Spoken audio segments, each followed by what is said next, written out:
So when people think timetables, they don't normally think of a book. Timetables are supposed to be easy to read at a glance, not thumb through some practical novel looking for your desired train. But when the railway was in its infancy, and with people suddenly being able to move to places they had never been before, the Bradshaw's Guide series became an indispensable tool for over 100 years. But to start with, let's have a look at the man behind the idea, George Bradshaw. George Bradshaw was born on the 29th of July 1800 in Salford, Lancashire, to modest parents. He had a good childhood. While his parents were not the most wealthy, they lived comfortably. George was noticeably a religious man, so his parents allowed for him to take lessons with a local minister. From there, George joined the Quakers, and he learned to see the best in people. He was instrumental in setting up peace marches, schools, and soup kitchens for the poor all around the city of Manchester. After his schooling, he went to work as an apprentice engraver for a man called Beale near to his home. Once he was qualified, he moved to Belfast in 1820 to set up his own business before returning to Lancashire 2 years later to set up another business specialising in the engraving and printing of maps. George's family grew too. He married a young lady called Martha and became a father of 6. In 1841, George developed and printed his first ever magazine. The weekly publication focused on art, science and literacy works and was available relatively cheaply. It was not really known what happened to the magazine or if George sold it, but within 6 months of its release it was renamed and the publication was moved to London.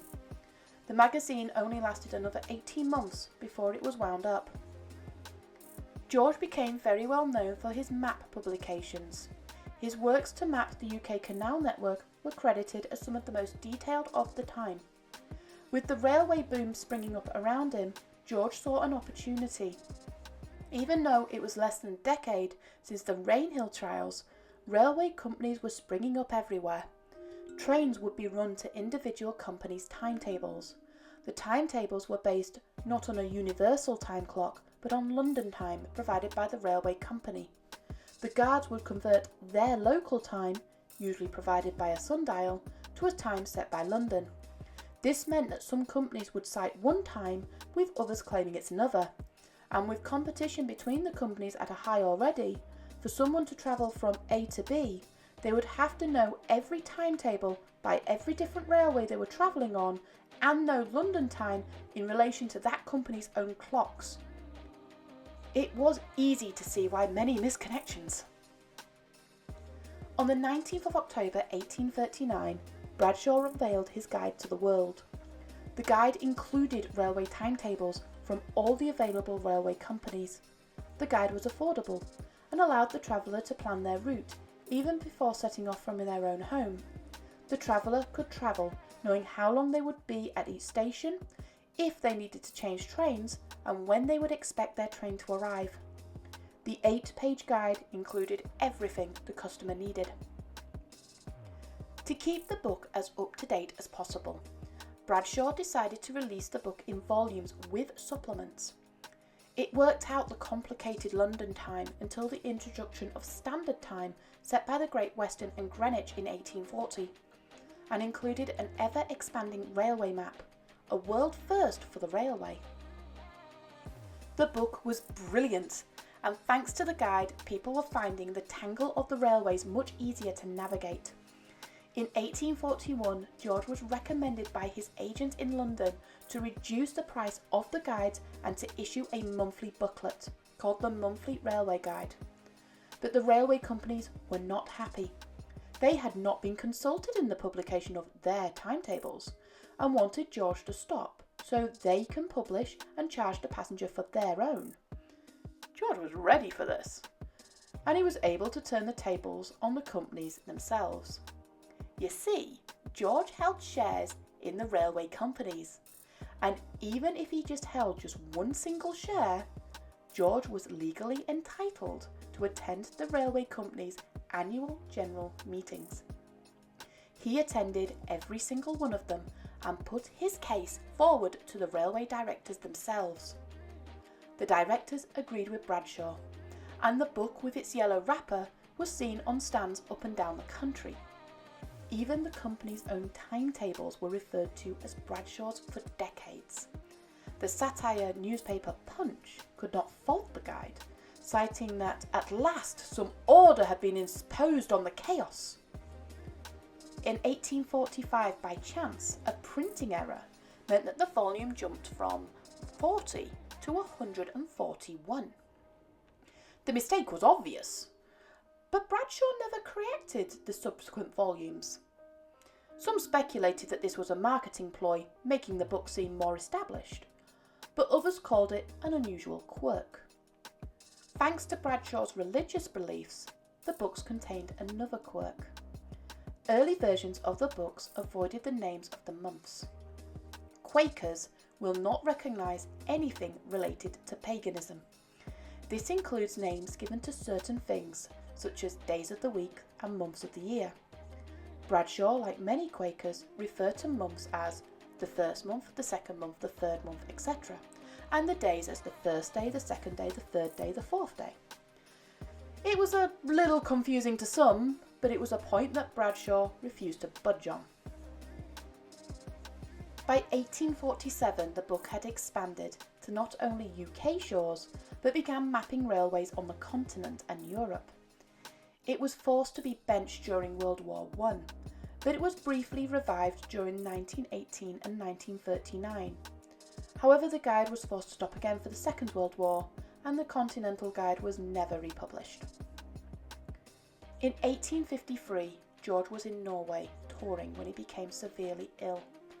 The doctors concluded he had caught cholera. He fought against the illness as best he could, but he could not be saved. He passed in September. Unfortunately, Bradshaw was not able to be repatriated, so was buried near Oslo Cathedral. His publisher, devastated by the news, decided to continue his work and keep the guide going. The publishers never changed the name in Bradshaw's honour. The main reason for the guide was to make travel on the rails as easy as possible. But many people started to use the railway for more than just going from A to B. Travel for leisure and pleasure started to appear. However, the vast majority of people had rarely left the comfort of their hometown for much of their lives and could easily get confused in a new town. So in 1898, the book was expanded to be 946 pages long. The new guide included specific sites such as castles, as well as hotels and points of interest. This was fantastic for new travellers, and it could easily be stated that it was one of the first ever tourist guides. The book was adapted and utilised right through the start of the 20th century. It removed companies that were no longer running and added new companies and lines each month. But in 1923, the remaining 100 or so companies formed the Big Four. Because the entire network were now governed by these four companies, the guide wasn't needed to be as large. It still focused on the information about the towns, but larger quantities and compilations were now no longer required. People were well used to travelling, and although the book was useful, it began to see a decline in sales for the very first time. The Big Four, well aware of Bradshaw's influence, so three of them moved the production of their own timetables to Bradshaw's publisher. Only the Great Western Railway relented to use the publisher and continued with its own version of its timetable. By now the term Bradshaw had gone from a common, affectionate term to one of jest. Aircraft pilots would use the term to Bradshaw if they had difficulty of navigating, particularly if it was used in the war. In 1948, the railways went national, and nearly all railway regions would use Bradshaw's publishers to produce their timetables. But with the further decline of the guide, British Rail moved the production to local publishers, and this hit Bradshaw's guide hard.